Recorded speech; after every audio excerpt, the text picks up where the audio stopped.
Hello, Namrata.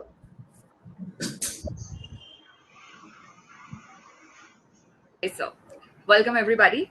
Well, I guess we are good to go. This is the first panel discussion of the day.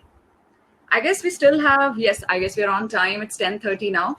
Well, ladies and gentlemen, it's time that we start with the first panel discussion of the day, which will be on what will change, likely impact on cybersecurity and privacy needs. How will leading organizations update their strategies and preparedness? Well, I would like to take this opportunity to introduce our moderator and the panelists for the same. Well, our moderator would be Mr. KK Mukhi, founder and CEO, Network Intelligence. And our panel members for the same would be Dr. Lopa Mudra Basu, Global Head Cybersecurity, Risk Governance and Compliance, Nissan Motor Corp. Mr. Satyanand Atyam, CRO, Tata AIG General Insurance. Dr. Bal Singh Rajput, Superintendent of Police, Cyber, Maharashtra Police. Mr. Trishneet Arora, Founder and CEO, Tax Security. Mr. Fernando de Navarro Menezes, President, ISACA, Mumbai Chapter. And Mr. Navneetam M, SVP and CISO, PAU. Well, we are looking forward to a very nuanced and comprehensive. Over to the moderator and the panelists now.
Hello.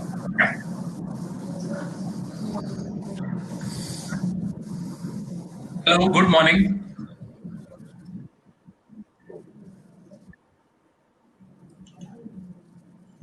Is my audio and video clear? Yeah, clear. Yes. Yeah, okay. Okay. All right. Welcome everybody to the panel. I'm sorry for the delay. I was having some issues logging in, but then the support team facilitated that. All right. So I hope you're all having a good morning. Yeah, good morning. And I think we can get started. So we have a very illustrious panel. I will let the panel introduce themselves as they answer each question. And, self-introduction is always the best. So my name is KK. I run a cybersecurity company, and I will be the panel moderator. So today's topic is essentially, how the cybersecurity space has been impacted by COVID-19 in terms of the work from home scenario, new risks, new challenges, and new security controls that we are having to envisage and implement and enforce. So as the we have a few chief information security officers. We have Dr. Bal Singh Rajput from law enforcement. We have Navneetan, who also has previously been in a security service provider role and now wears. And then we have Trishneet, also from a service provider background, and Dr. Fernando from who is the president of the ISACA Mumbai chapter. So, Dr. Lopa, as the only woman on the panel, thank you for joining us. If it were not for you, this would be called a manel and not a panel. So nowadays we want more women, especially in cybersecurity, to participate. So thank you for joining us. Dr. Lopa, what are some of the key challenges that you're seeing, some of the new key threats that you're seeing within your organization or generally as well in the current scenario?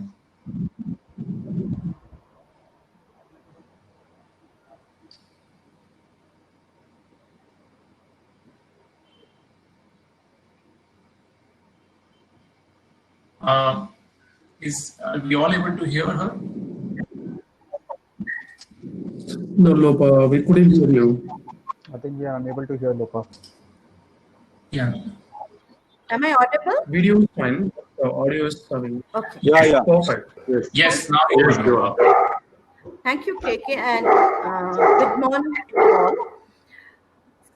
Specifically, when this COVID situation or outburst happened, the major challenge is that most of the organization may not be used to with a pandemic resilience. Pandemic resilience is completely different compared to any technology or cyber resilience or normal BCP. That is the biggest challenge faced by industry, and this particular pandemic is actually occurring in such a way that there is no secondary or tertiary location you can or a business can depend during that time. So it is certainly pushing the entire workforce to the home. Now, when it is coming to the cyber threat is always evolving based on the behavior and the trend of social media behavior and the behavioral aspect of the people, specifically when somebody is anonymous, identity is not very clear. Accordingly, during the COVID also, there are certain changes, or we can say COVID is not an exception case. We can see the lots of attacks crafted against the medical facility and public communication system. But specifically, if we look at that, there is a sudden ramp up in the work in the remote access area that is related to work from home to support the business continuity and the economic status of any country or organization. Due to that reason, before making the everything work from home, cyber security is little bit low what is required. Due to that, we can see certain set of attack recrafted by keeping the COVID in focus. One of the major area we can see there are lots of forged domain. There are legitimate domain which is communicating back and forth and making the public aware. Same way, there are forged domain which are used to mislead the communication and mislead the people. Then there are huge flow of phishing attack, which is specifically crafted for this situation. Supply chain attack or supply chain fraud to stuff up the money, because there is a restriction of movement due to which there is a certain ramp up on the e-purchasing. Then there are certain cases we can see that all old attack is certainly start ramp up like malware, ransomware, then any kind of data breaches, even the DDoS attack are increased. So if we look at that, the pattern of attack is not changed. There is nothing called new. Same attack recraft it by keeping the COVID on my situation in mind, and due to the low cybersecurity in the access from work from home, that is the area get targeted, considering the connectivity at home are not highly protected. Right. Excellent. Dr. Lopa. So the key takeaway is that we are not seeing radically new attacks naturally, but what hackers have modified their approach, their types of attacks they're launching, increase certain types of attacks like more phishing attacks, more DDoS attacks, more attacks on remote procurement, cheap procurement channels, etc. Business email compromise, for example, we are seeing an increase. So on that note, I would like to bring Dr. Palsing Rajput into the picture also. Dr. Rajput, from a law enforcement perspective, you have a very wide view of things. Many cybercrime complaints or investigations must be ongoing. Have you seen a distinct change over the last 4 to 5 months?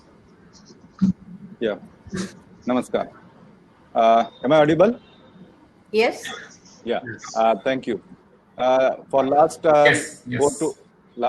4 to 5 months, since pandemic COVID has started from March 23rd, we can say that there is a visible pattern in there are crimes that we have seen, particularly in Maharashtra. First of all, as the pandemic started, there was a surge of fake news, and fake news engulfed most of the social media and particularly peer-to-peer messaging platforms, which was causing kind of panic in the society.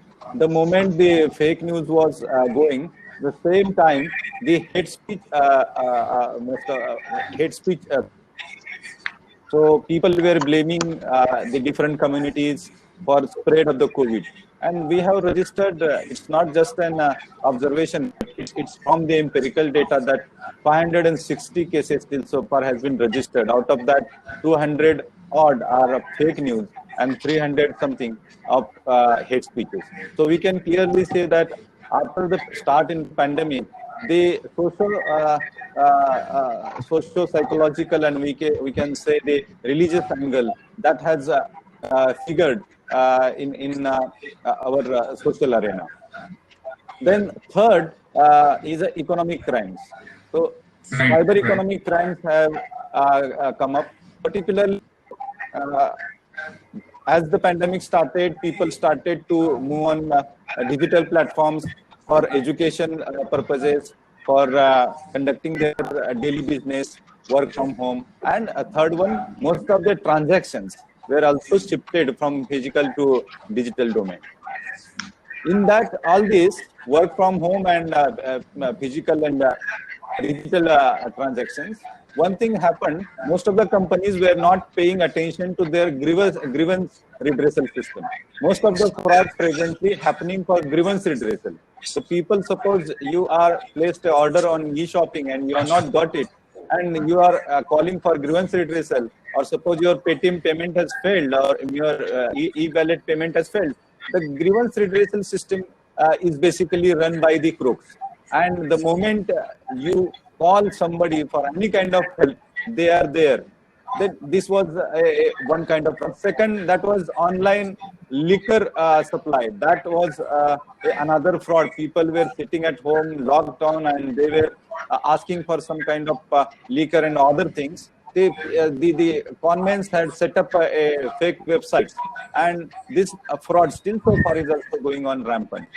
The third one was regarding the phishing attacks, particularly through links. So most of the rural areas and in city areas where senior citizens and house people who are very less conversant with the digital technologies, they are being duped for this. Suppose you are using a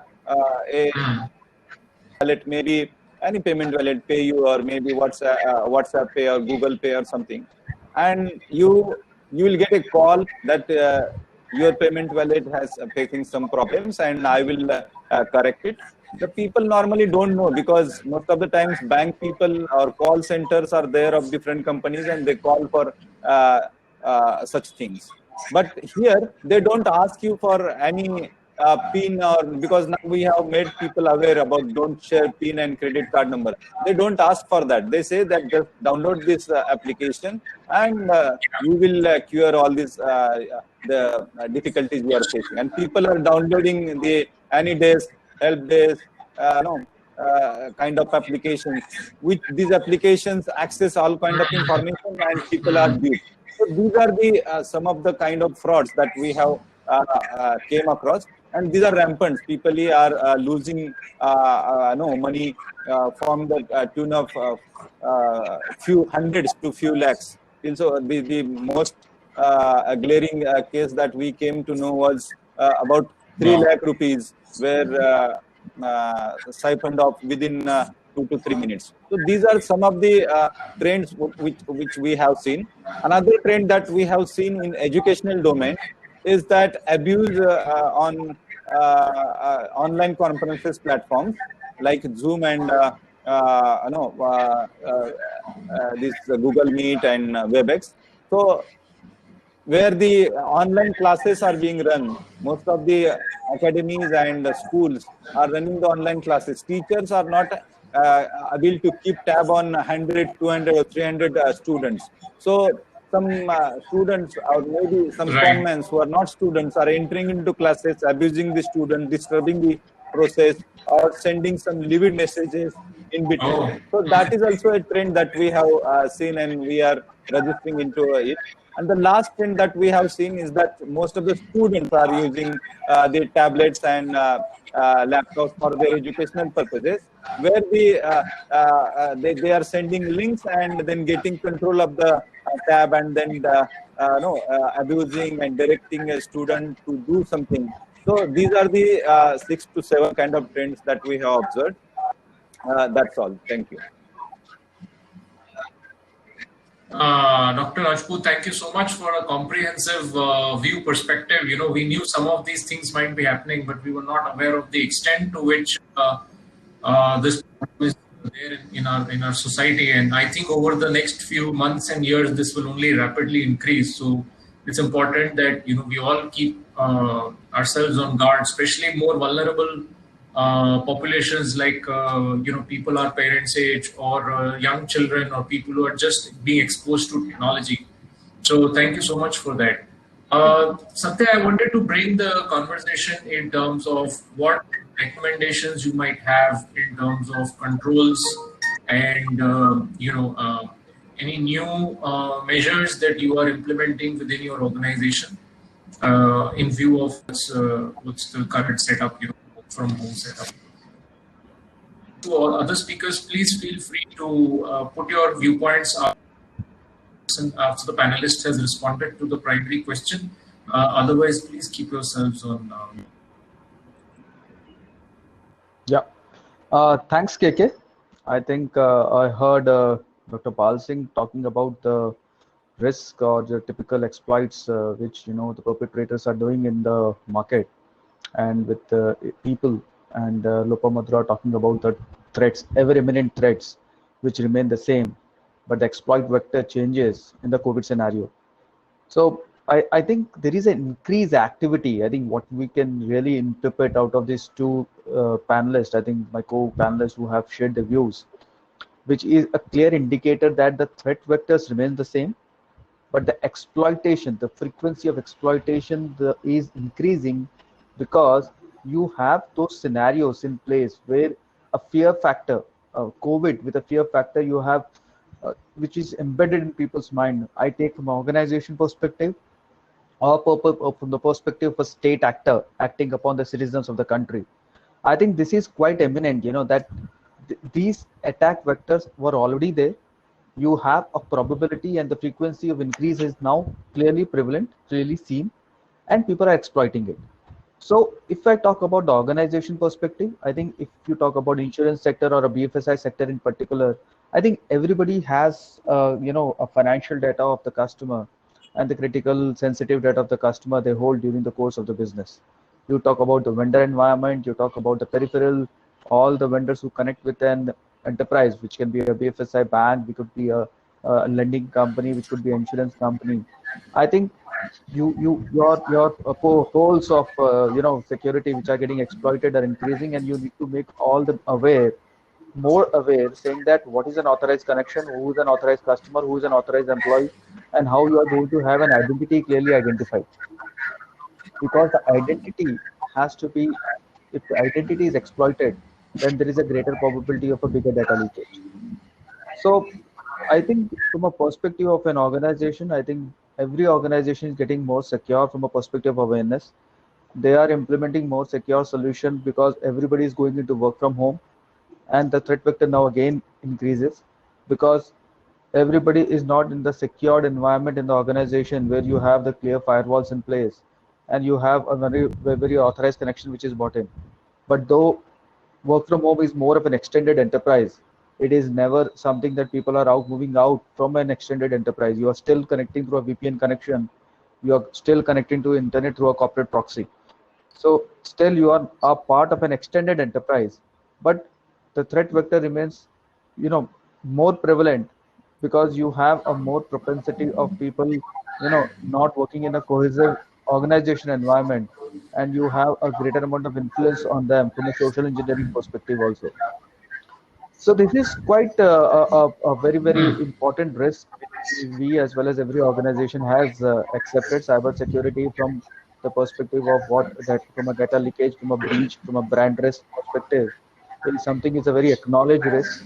And I think that if it stop in the board discussions, I think that is from a risk perspective I can share to the panel and can share to the delegates that every organization in this country, I think, have shown greater amount of awareness around cyber risk. The cyber risk is a topic of discussion at the board. The board are talking about cyber risk. They are asking status about your security readiness from the key management person. They're asking type of testing methodologies you are being adopting, how fast you are adopting the new security technologies or your resilience methods, what type of cyber attacks you are seeing in the market. I think every organization is now also trying to learn out of what compromises that have been made when there was a threat which was or vulnerability which was exploited by a threat vector in a certain organization or a certain industry.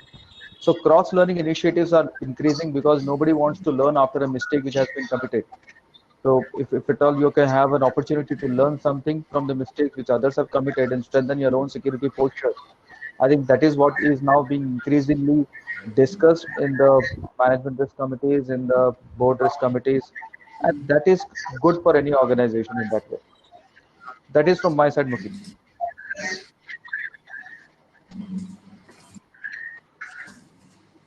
Okay. Thank you. So I think some of the key points that hello, yeah, some of the key points that Dr. Rajput and Satya brought up, especially relate to the security awareness of employees and of people generally in society. So I wanted to bring Navneetan into the conversation. Navneetan, do you have thoughts around how can organizations increase the employee connect? How do we go beyond the traditional email mechanism of cybersecurity awareness and things like that? So, any thoughts you have? Amazing, KK. It's a wonderful panel. It's a great insight from the keynote speakers as well as from Bal Singh, Lopa, and Satya. It's a great combination, right, in terms of threat vectors and then in terms of the legal aspects as well as in terms of overall the awareness standpoint, what they have to do. A great thought. In addition to cybersecurity awareness, what most of the organizations that bring is, they make it as just complaints, mindset, right? They wanted to add for the complaint standpoint where you have to finish, one awareness training every month or, or quarterly or 6 months once to comply with ISO 27001 or the PCDSS. Moreover, my view standpoint is really the cybersecurity should be embedded with their culture. Cybersecurity should be embedded with their DNA, right? It should not be the compliance mindset. When that thing changes, then absolutely things will change by default, right? It will become a habit, right? Once you get up from bed, you do this rest of things by default, right? It's like that's the way we thought, that's the way it's become a behavior. So like really the employee behavior as well as the end user's behavior also, it should be embedded with, security also needs to be taken care as part of the work. It's not only the, the cybersecurity folks. Really, I'm talking about who are all the organizations. It may be the admin, it may be the IT, it may be the development guy, or it may be the, the legal person. This is the key culture. Very simple example if you want to tell you. On the application security side, top 10 OAuths, still we are 2013, we are talking about top 10, vulnerabilities. If you pick up, 2017 and 2019, still we are remaining. Only the position had changed actually. Even though we know that these are all, the key vulnerability, key exploit, which is happening across the world, but still while doing this application development, really we are not enforced on, security SDLC, we are not enforced on DevSecOps, we are not enforced on in terms of the threat modeling. This is a basic fundamental existing control which is available, but how we are going to embed it, how we are going to take care of the day-to-day operations by everyone is very important. That things which needs to be taken care of is a point number one. Second one is in terms of I can say earlier stage just only the IT infrastructure, but now everybody holding the accountability. As Satya mentioned, all the end users holding that accountability in terms of the default passwords.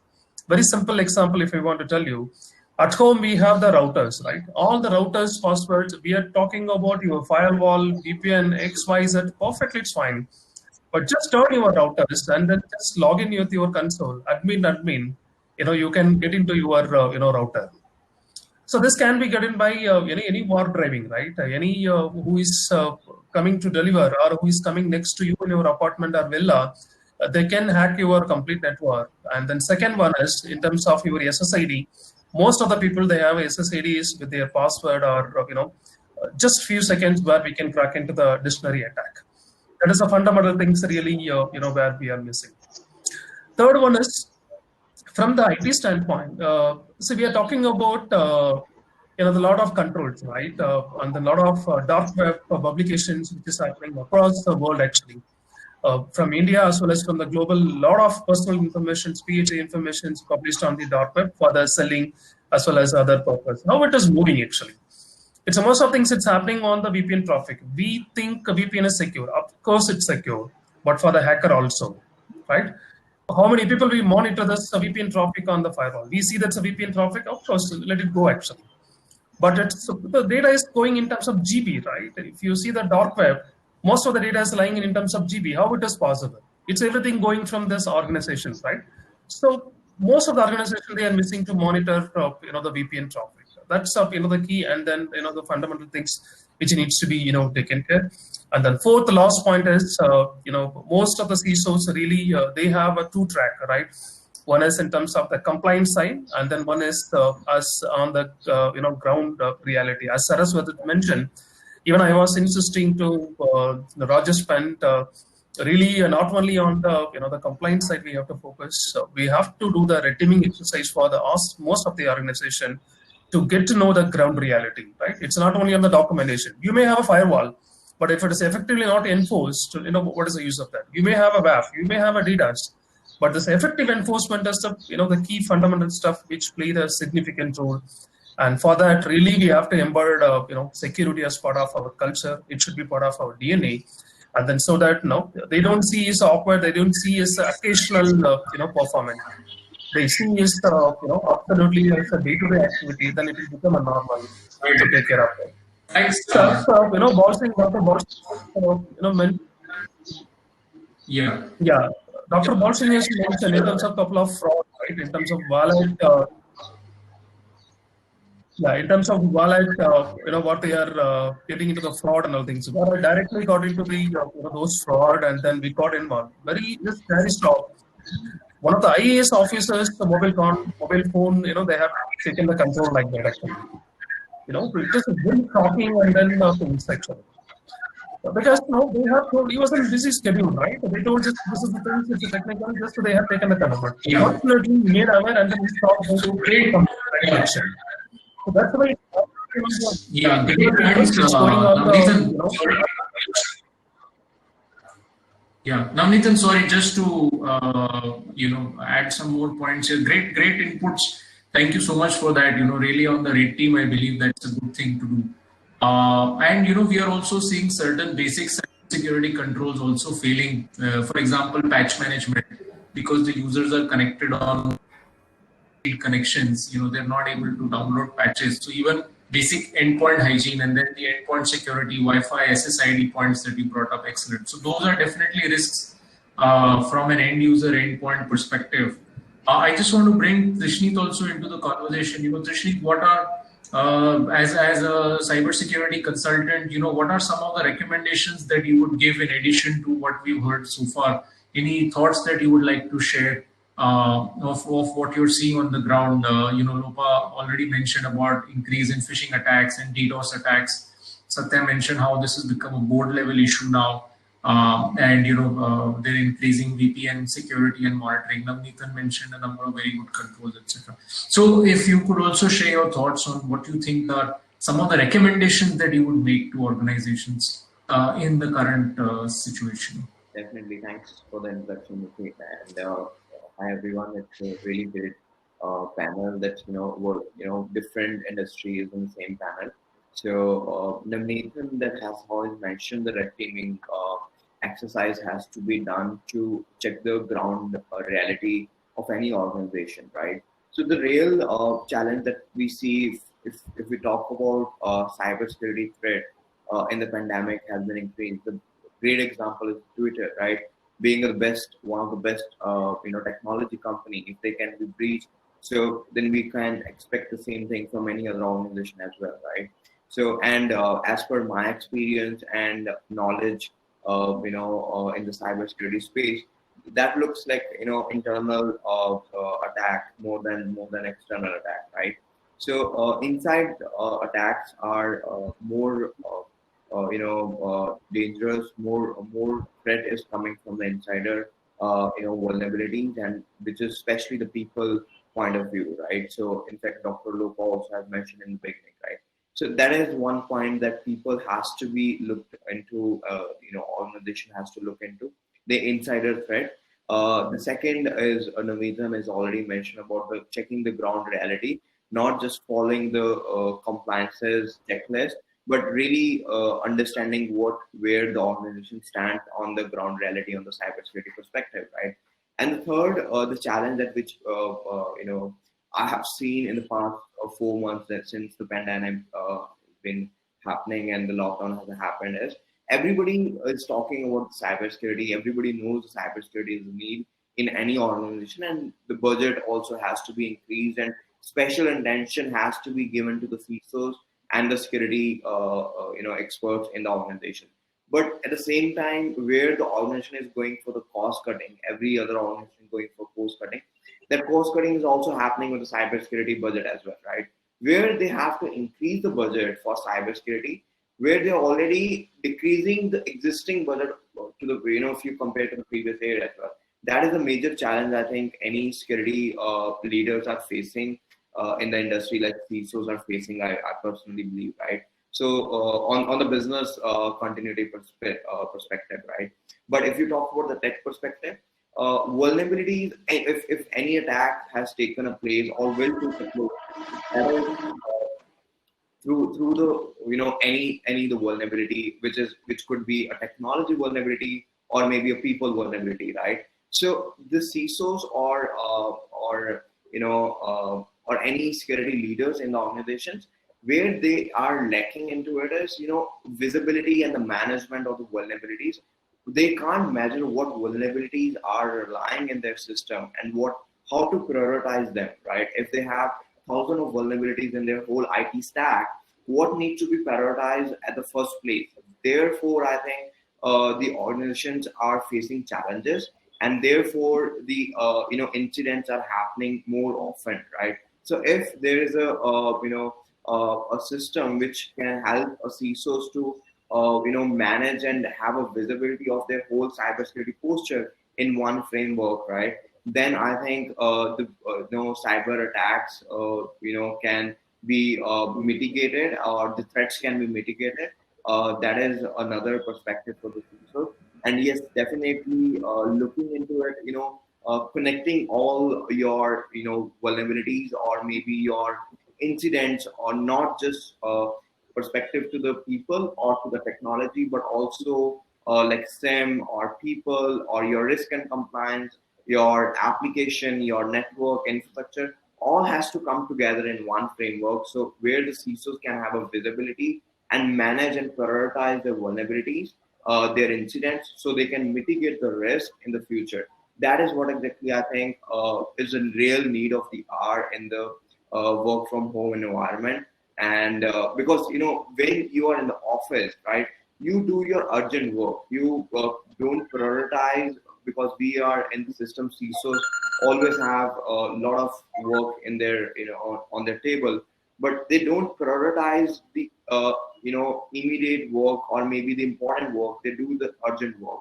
So now it's a time to prioritize the work that is has to be importantly done, which is I'm talking about like a framework has to be implemented in all the organizations possibly, where people can manage the vulnerabilities and have a visibility first, so they can prioritize and they can remediate, and then they can make it more secure. Right. Right. Yeah. Sorry. I would like to bring. Thanks, Srishni. Wonderful. You're right. Actually, we as a service provider, we are also seeing that while everybody is talking about cybersecurity and the importance of it, the budgets are getting cut.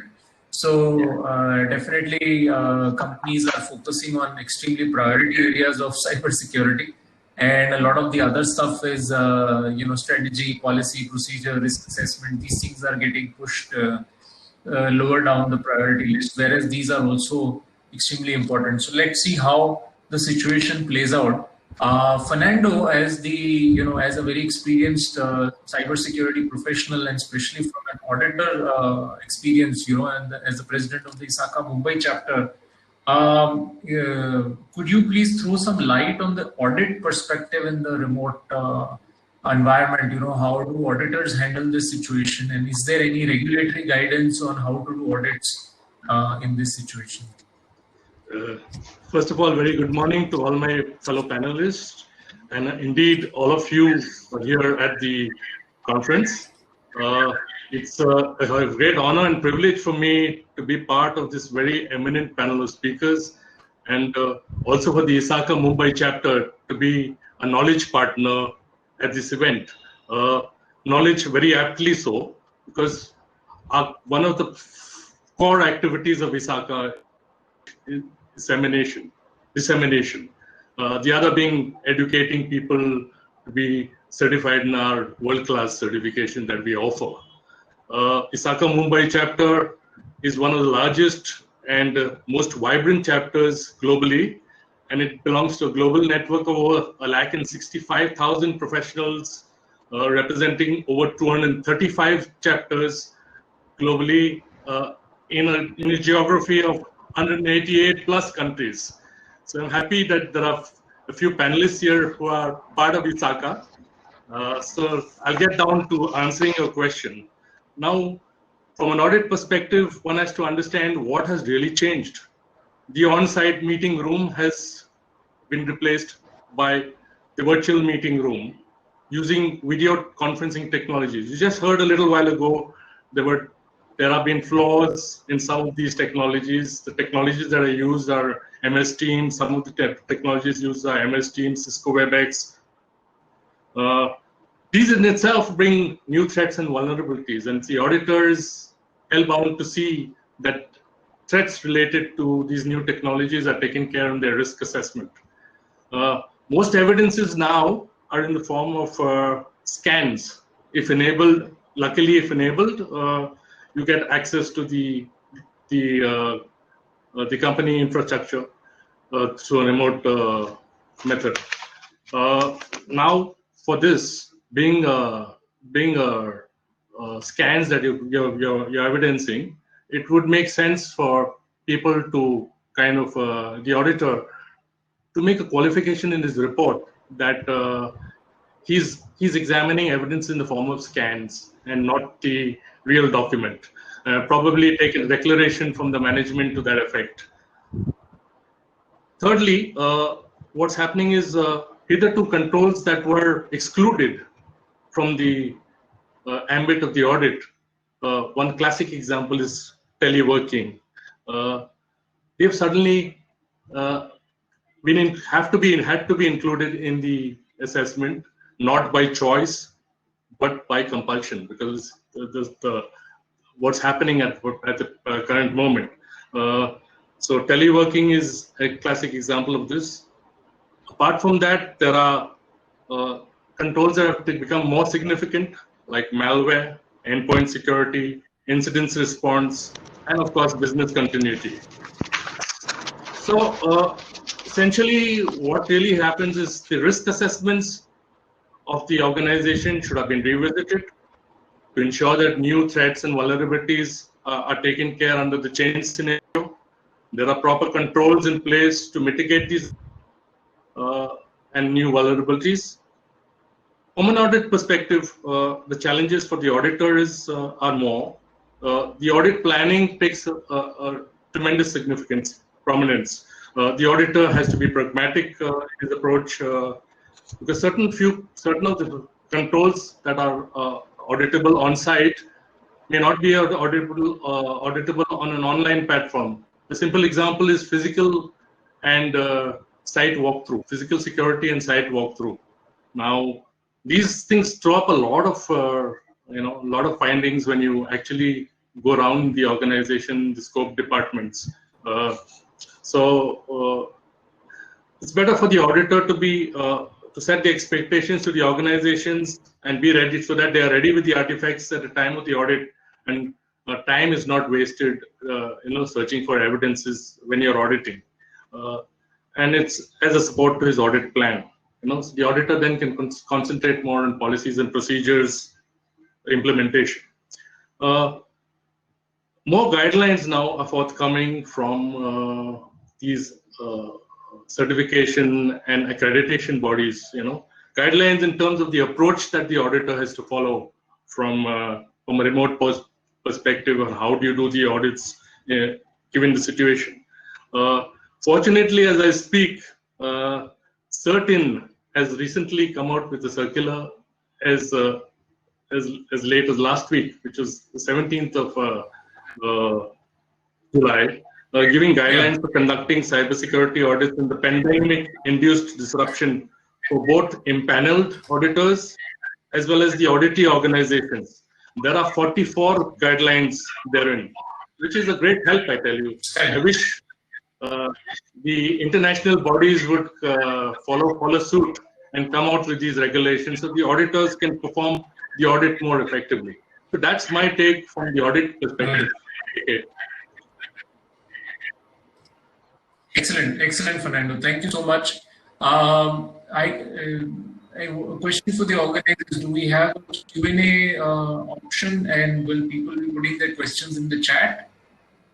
We have some time, maybe another 5-10 minutes. We can do audience Q&A. I have a question for you, KK. Among us, as being a pair of one of the top 5, I would request the participants to put their questions in the chat for the panelists. KK, can you hear me?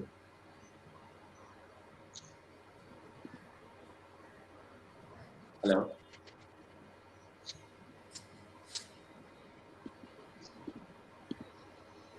Okay, while we wait for questions to come, any of the panelists, if you would like to add more points, that you have in mind that you would like to share with us,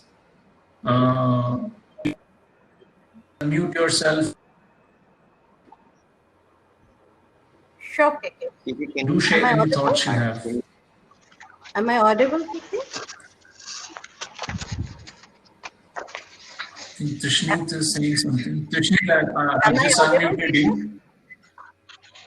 I think I have to keep all of you on unmute. So I request all of you. I have unmuted. Am I Yes, audible? Lopa, you are audible. Okay, Please fine. go ahead. Okay, so KK, couple of things I feel very important considering this Yes, situation. Lopa, we can hear you. We can hear Okay, you. it's very big learning for the cyber world. Entire cyber world is going through a new pattern. So risks needs to be articulated and understand properly, and accordingly control need to be designed. We need to do a risk assessment, not from the operational perspective only. We need to do a complete deep dive in the technology to uncover the technology risks and plug them effectively. We need to shift our focus from the reactive thing to test. Is very important. But if the foundation block is weak, then we cannot stop or cannot manage the organization only with the testing outcome and patching and fixing. We need to focus on the architectural part more and basic hygiene.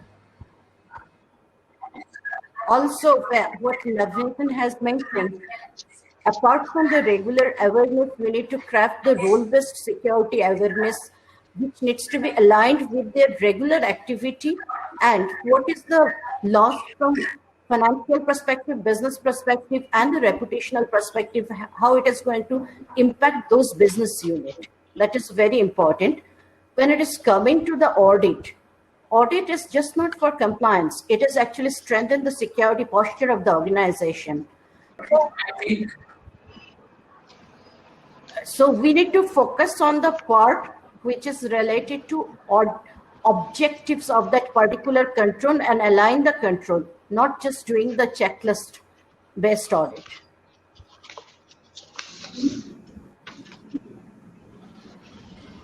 That's really a couple of amazing questions. Yeah. Luca, I think the audio is a bit of a challenge. I just want to thanks for gather the fact that audit has to be driven by risk and that was a good point from your end. Dr. Balsingh, there's an interesting question. Current to tackle cybercrime. Yeah, because this idea came out in 2000. It's only reaching its 20th anniversary this year. So yeah. So the question. The question is rightly pointing out towards the lacunas in the legal system. Yeah, the act has been enacted for last 20 years and there has been change. And I can say that disruptive change in cyber domain, many attack vectors and attack agents that were predominant at that time are not now dominant, but new attack vectors have emerged that we need to take care of is one part. Second, then the regulatory organizations, then the roll-up intermediaries and their liabilities, and the control of the technology considering the backdoor or we can say privacy control of the data. These are some of the factors that need to be brought into the act, and the government has started the work of coming up with a new data privacy act, and there is a changes that are being brought in IT Act also. Thank you.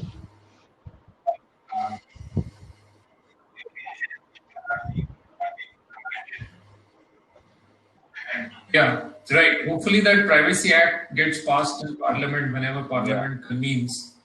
And, there have been some controversial provisions in that Privacy Act also. Today is not the day to or time we have to go into the details of it. But definitely the law needs to do a lot of catching up. Thank you, Dr. Arjun. I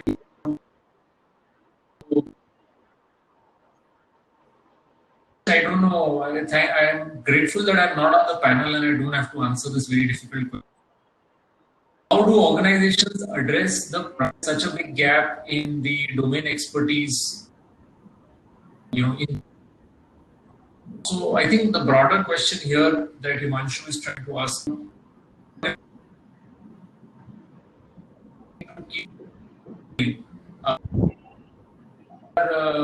beating the drum of cybersecurity. What advice should we give to organizations? What should we make? These questions. It just goes like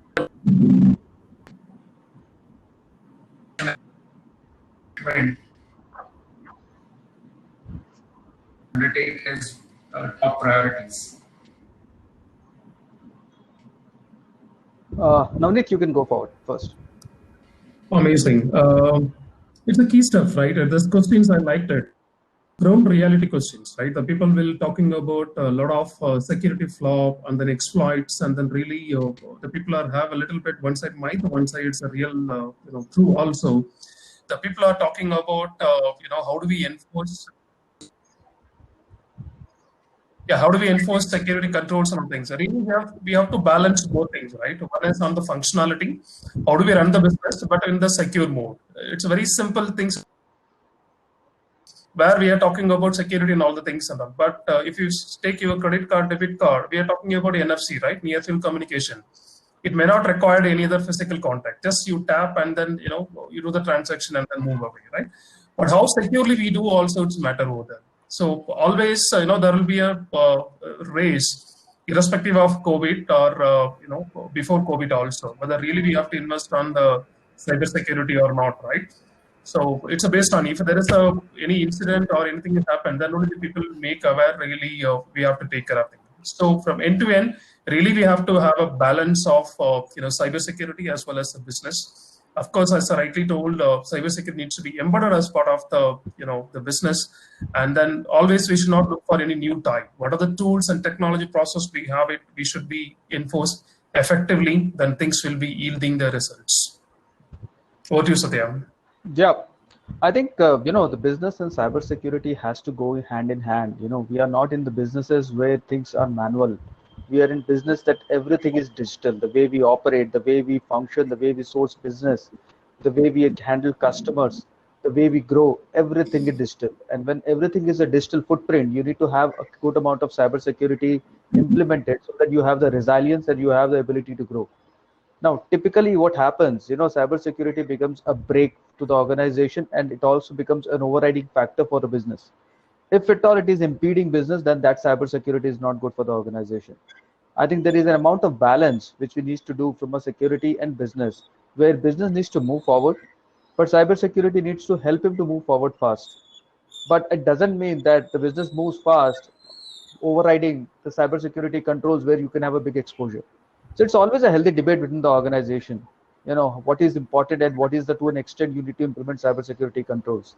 But that doesn't mean, cybersecurity is left behind and the organization move forwards, because I don't think any organization has the, less awareness saying that, you cannot focus on cybersecurity and still do business in the digital mode. So both have to be together, but cybersecurity has to ensure that business moves and it doesn't stop business in its own passion for controls and security. Yeah, thank you so much, Mr. Satya. I guess Mr. Mukhe is not here. He has already left, or maybe due to some issues, he might not be able to join us in here back. All right, thank you so much, everybody, for such a wonderful discussion. I guess we still have more questions here, but we will take them during our networking break. So, after this invigorating discussion, we need a refresher. So we all are breaking here for a networking break. So yes, I would request everybody to kindly click on the networking tab, which is towards the left of your screen, and you can interact with all the delegates and the speakers there. And all the speakers would be, I guess, would be glad to answer all your questions. Thank you so much, everybody, once again for such a wonderful, wonderful discussion. And yes, once again, I would like to request everybody to kindly join us at the networking tab for a networking break. And this, I guess, Mr. Mukhe is back. So, Mr. Mukhe, yes, I'm so sorry, but we had to wind this discussion here. And Perfectly fine. we have, if you want to say something more conclude, you can go ahead. Yeah, I was just going to request you to, Namrata, do the needful, and you've done that. So I just want to thank all the panelists. I think we got some great insights, and everybody kept to their time limit, and we've been able to conclude a very nice panel well on time. So thank you again to all the participants, all the panelists. Thank you. Thank you so much. Thank you. Thank you so much, Mr. Mukhe, for conducting such a wonderful discussion, for moderating it. Thank you so much. And once again, all the panelists. So, all right, everybody, this booth is being sponsored by VGO Fire. So, you can check out their booth at the Expo tab, which is towards the left of your screen. You can click on the Expo tab and you can explore their booth. And also, you can interact with all the speakers and all the delegates at the networking tab, which is given to you at the left of your screen. Also, you can write your queries, your questions towards the right in the chat section. So yes, that's how you can interact with everybody. And once again, I would like to ask all of you, so are you having a good time? If yes, please let me know in the chat section. So yes, we can know that you are finding this conference, all these discussions and the sessions were worthy. You're finding them useful. You are, all the insights that has been shared to you, all the knowledge that has been trickled down here.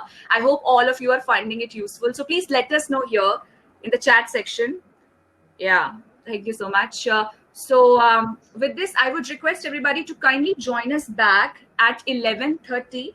Well, at 11:30, we will have a session here by our keynote speaker, Dr. Rajesh Pant, and it will take place in the stage tab. So you have to click on the stage tab to join us for that session.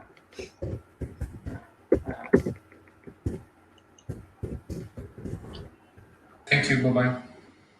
Thank you so much, everybody. Thank you. Okay. If you have some query, you can write it down in the chat section. I would be glad to help you out. Inside Practical Experience in the Ways very much. Thank you, everyone. Bye, Lopa. Thank you. Okay. Now, okay.